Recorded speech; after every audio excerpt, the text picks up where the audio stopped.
11월 3일 화요일 3일 기도회를 찬양 부르시고 기도하고 시작하겠습니다.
사랑의 아버지 하나님, 오늘도 원한을 풀어주시는 분에 대해서 말씀을 전하겠습니다. 말씀을 전하는 저와 듣는 모든 성도님들에게 하나님의 은혜가 함께하여 주시기를 사랑만 하신 예수 그리스도의 이름으로 간절히 기도합니다. 안녕하십니까? 원한을 풀어주지 아니하시겠느냐? 두 번째 시간입니다. 성경 말씀 같이 읽겠습니다. 예수께서 그들에게 항상 기도하고 낙심하지 말아야 할 것을 비유로 말씀하여. 실물교훈은 이 부분에 대해서 이렇게 말씀합니다. 이해할 수 없는 시련이 닥칠 때에도 마음의 안정이 깨어지지 않게 해야 한다. 아무리 억울한 취급을 받을지라도 격분해서는 안 된다. 복수의 정신을 가지면 우리는 자신을 해하게 된다. 그렇게 하면 하나님에 대한 우리의 신뢰심이 소멸되고 성령을 근신시키게 된다. 우리 곁에는 군기를 들고 원수를 대적하는 하늘의 사자가 증인으로 서 있다. 하나님의 의의 태양의 광선이 우리를 둘러싸고 있습니다. 사단은 이 광선을 뚫고 절대 들어올 수는 없습니다. 빛의 방패를 뚫을 수 없기 때문입니다. 세상은 점점 더 악해지고 있습니다. 이때 우리 중 어느 누구도 고난이 없으리라고 낙관적으로 생각을 가져서는 절대 안 됩니다. 이러한 고난이 우리로 하여금 하나님께 기도하게 만듭니다. 그래서 우리에게 항상 기도하라고 말씀하셨습니다. 하나님께서는 환난날에 그분을 부르라고 말씀하셨습니다. 힘들 때만 기도하는 것이 아니라 모든 일에 있어서 우리는 하나님께 간절히 호소해야 합니다. 끈질기게 기도해야 합니다. 우리의 믿음을 드러내는 것이 필요합니다. 우리가 하나님의 표를 느낄 때 우리는 간절히 기도하게 될 것입니다. 그럴 때 그분께서 우리의 기도를 들어주실 것입니다. 그러기 위해서는 믿음이 반드시 필요합니다. 그리스도인들은 언제나 어려움이 닥칠 거라고 말씀드렸습니다. 그리스도께서 어려움을 당했기 때문입니다. 우리가 하나님께로부터 버림받았다라고 생각할 때가 있습니다.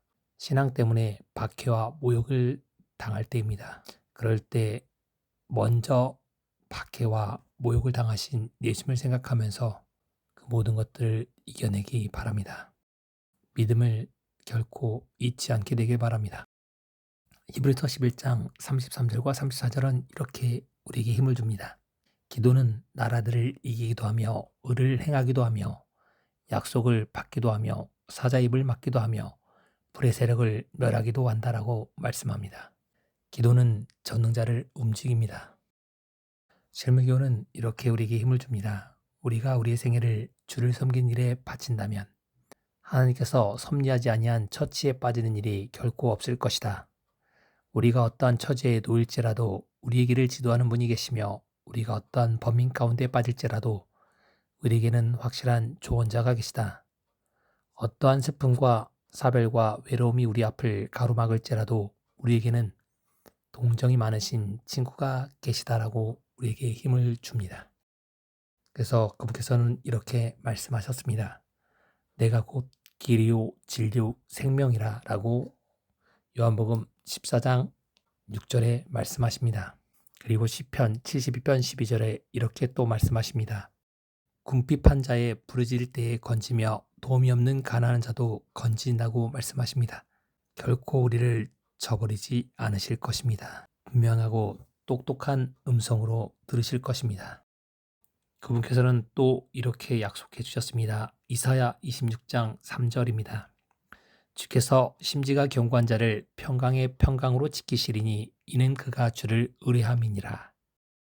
하나님을 신실히 의뢰하는 자를 결코 그분께서는 저버리지 않으실 것입니다. 사드락과 메삭과 아벳느고가 그리 아니하실지라도 나는 믿음으로 하나님에 대한 신뢰심을 드러냈을 때 그분께서는 7배 뜨거운 불못 가운데서도 지켜주셨습니다. 심지가 굳건한 자를 반드시 지키실 것입니다. 결코 우리의 기도는 하나도 떨어지지 않게 될 것입니다. 마태복음 21장 22절은 우리에게 이렇게 힘을 줍니다. 너희가 기도할 때 무엇이든지 믿고 구하는 것은 다 받으리라. 환난을 당할 때 또는 억울한 일을 당할 때 하나님께 부르짖게 되길 바랍니다. 신물교는 또 이렇게 말씀합니다. 그대들은 마음이 강철같이 냉혹한 자에게서 돌아서서 그대들의 요구를 그대들의 창조주께 아뢰라. 통회하는 마음으로 그분에게 나아가는 자들은 한 사람도 거절당하지 않을 것이다. 진정한 기도는 하나도 허지로 돌아가지 않는다. 하나님께서는 거룩한 찬양대의 우렁찬 찬미 소리 중에서도 가장 연약한 인간의 부르짖는 소리를 들으신다. 라고 말씀하십니다. 진정으로 드린 기도는 하나도 떨어지지 않는다는 것입니다. 우리가 골방에서 간절히 우리의 소원을 하나님께 털어놓을 때, 혹은 길을 가면서 기도할 때, 혹은 힘이 들어서 몇 마디 말밖에 못하는 그런 기도다 하더라도 하나님께로 올라갑니다. 바로 하나님의 보좌로 올라갑니다. 인간의 귀는 안 들릴 수 있습니다. 침묵 속에 드리는 기도도 하나님께서 들으십니다. 사람은 듣지 못하더라도 하나님께서는 다 들어주십니다. 로마서 8장 32절은 이렇게 우리에게 힘을 줍니다. 자기 아들을 아끼지 아니하시고 우리 모든 사람을 위하여 내주시니가 어찌 그 아들과 함께 모든 것을 우리에게 은사로 주지 아니하시겠느뇨. 우리는 우리의 드리는 기도가 들어주시는 것을 확신하고 믿게 되길 바랍니다. 우리가 보잘것없다고 생각한다 하더라도 하나님께 기도하는 걸 두려워하지 마십시오. 그분께서는 보잘것없는 우리를 위해서 십자가에 달려 돌아가셨습니다. 우리를 너무나 사랑하사 모든 것을 주셨습니다. 그래서 와이프는 실물교훈에 이렇게 또 말씀합니다. 우리에게 용기를 주고 힘을 북돋아 주기 위하여 주어진 바 된 당신의 은혜의 말씀을 그분께서 성취시키지 않으시겠는가? 사단의 지배하에서 당신의 유업을 구속하시는 것보다 그리스도께 더 바라시는 것은 없다. 그러나 우리는 밖에서 오는 사단의 권세에서 구원을 받기 전에 먼저 안에서 역사하시는 그의 권세에서 구원함을 받아야 한다. 우리를 사단의 권세에서 이미 구원해 주신 그분께 우리의 모든 것을 맡기게 되길 바랍니다. 하나님께서는 우리가 시련을 받도록 허락하십니다. 시험은 사단이 주는 것입니다. 그렇기 때문에 그분을 원망하지 마시고 더욱더 그분을 향한 믿음을 굳건케 하기를 바랍니다. 우리가 시험을 받도록 하시는 것은 그 시험을 통하여 더욱 순결하고 거룩하고 더욱 기쁨을 누리게 하시기 위함입니다. 여호와께서 내 의를 빛같이 나타내시며 내 공의를 정오의 빛같이 하시려다. 시편 37편 6절 말씀입니다. 우리가 시련의 풀무로 들어갈 때가 있습니다. 그럴 때 그 시험을 견디게 되면 우리는 신의 성품을 반사하게 될 것입니다. 조금 전에 읽었던 말씀처럼 빛같이 되게 하실 것입니다. 이 말씀이 여러분과 저에게 성취되기를 간절히 바랍니다. 사자굴에서 지켜주셨던 그분의 은혜를 잊지 않게 되길 바랍니다. 여러분의 기도를 하찮게 여기지 않은 그분께 간절히 기도하게 되길 바랍니다. 한 여인의 기도를 들으셨던 그분께서 우리들의 기도는 더 잘 들어주실 것입니다. 불굴의 기도는 응답될 것입니다. 예수님께 가까이 왔을 때 수로보니게 여인을 돌려보냈던 그 제자들, 그러나 그분께서는 소홀히 보지 않으셨습니다. 그 여인 속에 마음속에 거절을 개의치 않는 불효불굴의 정신을 바로 그리스도께서 주셨기 때문입니다. 법관 앞에 오서는 과부에게 그 용기와 굳은 결심을 주신 분도 그리스도십니다. 야복 강가에서 야곱에게 믿음을 주신 분도 그리스도셨습니다. 우리들 마음에 분명히 그분께서 불굴의 정신을 심어 주실 것입니다. 그래서 이렇게 말씀합니다. 하늘 성소에서 가시는 그분은 공의대로 심판하신다. 그의 기쁨은 보좌를 둘러싼 천사의 무리보다 더욱 세상에서 온갖 유혹과 싸우고 있는 당신의 백성에게 있다. 작은 알갱이에 불과한 이 지구에 대하여 온 우주는 가장 큰 관심을 나타내는데 이는 그리스도께서 이 지구상의 거민들을 위하여 무한하신 대가를 지불하신 까닭이다. 우주 거민들이 이 지구를 지켜보고 있습니다. 그 지켜본 이유는 그리스도께서 우리를 대신하여 십자가에 달려 돌아가셨기 때문입니다. 아무 상관없다고 아무 관계가 없기 때문에 그분께서 우리를 위해서 돌아가신 게 아니라 관계가 있기 때문에 그분께서 우리를 위해서 돌아가셨습니다. 우리가 모르는 가운데 우리를 돌보시는 분이 우리 바로 오른편에 계십니다. 거룩한 천사가 우리의 오른편에서 우리를 돌보고 계십니다. 히브리서 1장 14절은 그 숫자에 대해서 이렇게 말씀합니다. 천천만만이나 되는 힘이 강한 그룹과 스락과 천사들이 하나님의 부리는 영으로서 구원 얻을 후사들 위하여 섬기라고 보내시었다고 말합니다. 천천만만, 지구의 인구보다 2배 이상 많은 천사가 우리의 오른편에서 우리를 지키시고 있습니다. 그분께 우리의 모든 것들을 내어 맡기는 여러분과 제가 되길 간절히 바랍니다. 히브리서 10장 35절부터 30절은 이렇게 말합니다.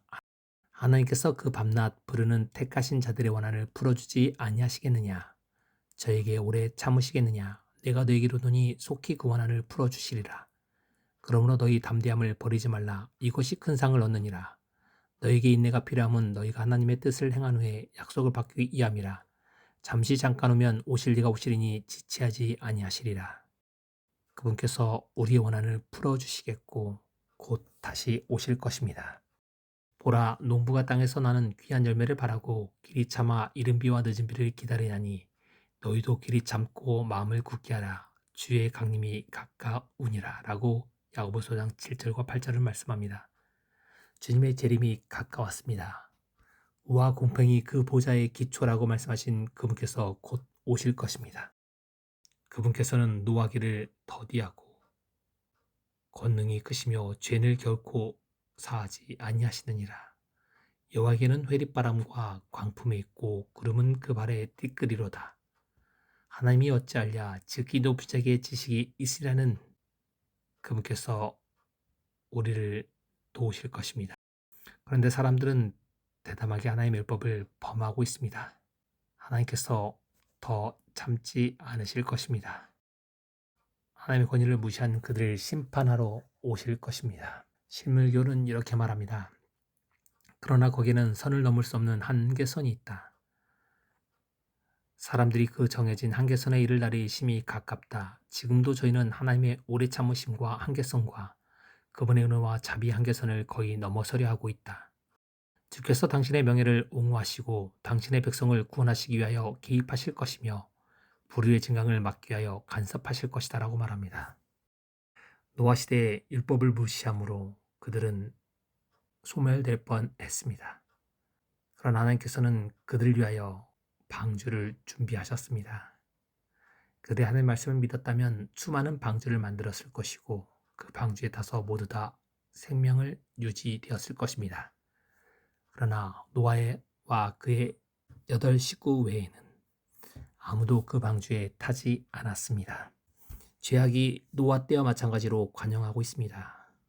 이제는 하나님의 율법도 무시하는 시대가 다가왔습니다. 이럴 때 하나님께서 곧 개입하실 것입니다. 주께서 내 백성아 갈지어다. 내 밀실에 들어가서 내 문을 닫고 분노가 지나기까지 잠깐 쉼을 지어다. 보라, 여호와께서 그 조에서 나오사 땅의 거민의 죄악을 벌하실 것이라. 땅이 그 위에 잦았던 피를 드러내고 그 살해당한 자를 다시는 가리우지 아니하리라는 이사야 26장 20절 22절 말씀이 곧 이루어지게 될 것입니다. 긍휼히 행하지 아니한 자들에게 긍휼 없는 심판이 곧 있게 될 것입니다. 과부나 아버지 없는 아이의 물건을 빼앗을 수도 있습니다. 그들은 하나님의 백성의 양심을 지배할 수 없기 때문에 사단과 같은 증오심을 품게 될 것입니다. 이 모든 일에 대해 하나님께서 심판하실 것입니다. 긍휼을 행하지 아니하는 자들 심판하실 것입니다. 온 땅이 재판장 앞에 서게 될 것입니다. 그리고 그들은 하나님 앞에 답변해야 될 것입니다. 죄에 대한, 즉 주의 백성이 흘린 모든 고통에 대한 책임을 져야 할 것입니다. 그때 죄의 편에 서지 마시고 지금 회개하시고 하나님 편에 서게 되길 간절히 바랍니다. 죄에 대해서 갑절이나 보응하실 것입니다. 우리는 죄의 편에 서지 않는 하나님의 백성들입니다. 하나님께 신실한 자들이 되기를 간절히 바랍니다. 환란이 있으니 이는 개국 이래로 그때까지 없던 환란일 것이며 그때 내 백성 중에 무릇책에 기록된 모든 자가 구원을 얻을 것이라는 다니엘서 12장 1절의 말씀이 이루어지게 될 것입니다. 하나님의 백성을 모으게 될 것입니다. 하나님 믿지 않는 자들은 산과 들, 토굴과 바다의 굴 속에 숨어서 하나님을 만나기를 원치 않을 겁니다. 여호와께서 그 백성의 수치를 온 천하에서 제하시는 바로 그날이 곧 다가올 것입니다. 우리는 재림을 준비해야 합니다. 그리고 사람들이 너를 일컬어 거룩한 백성이라 여호와의 구속하신 자라 할 그때가 곧 오게 될 것입니다. 주님 오시는 그 재림의 날을 간절히 사모하시고 주님께서 오늘 재림하시더라도 주님을 맞을 수 있는 여러분과 제가 되기를 간절히 바랍니다. 저희는 그의 얼굴을 볼 터요 그의 이름도 저희 이마에 있으리라는 그 말씀이 분명히 이루어지게 될 것입니다. 그의 얼굴을 볼 터요 그의 이름도 저희 이마에 있으리라는 계시록 22장 4절의 말씀이 이루어지게 될 것입니다. 주님 오시는 그날 여러분의 이마에 주님의 이름이 그리고 주님의 얼굴을 볼 수 있는 모든 분들이 되시길 바라면서 말씀을 마치겠습니다. 3일 기도의 기도 제목을 말씀드리겠습니다. 오늘의 말씀이 내 삶에 적용되도록 기도해 주시기 바랍니다. 두 번째, 교회 환자들 위해서 기도해 주시기 바랍니다. 교회 공사가 이제 외벽 공사는 끝났고 내부 공사만 남았습니다. 내부 공사가 잘 마무리될 수 있도록 기도해 주시기 바랍니다. 11월 13일에 수능 시험을 보는 고3 안채연 학생을 위해서 기도해 주시기 바랍니다. 다음 주에 시험이 있습니다. 마지막으로 개인의 가지고 계시는 기도 제목으로 음악이 마칠 때까지 기도하고 마치겠습니다.